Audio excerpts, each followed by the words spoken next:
Sa ka-orientation ang gipahigayon sa City Disaster Risk Reduction and Management Office mahitungod sa paggamit o pagpangandam sa pundo alang sa mga kalamidad nga mahitabo.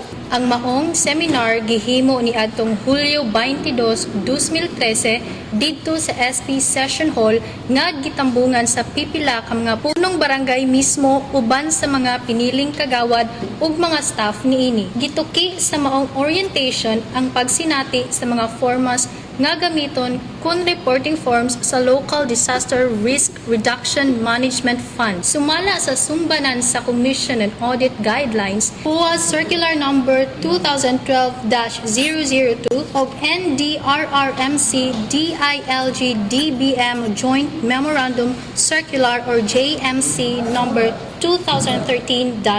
Ipresentar sa mga taga-barangay ang ilang tagsa-tagsa katao kabahin sa pag-andam ug paggamit sa pundo alang sa kalamidad. Kung utilization of calamity fund aron mahibaw-an kung unsa o asa ang mga sayop nga mamahimong matulid ug mamaayo.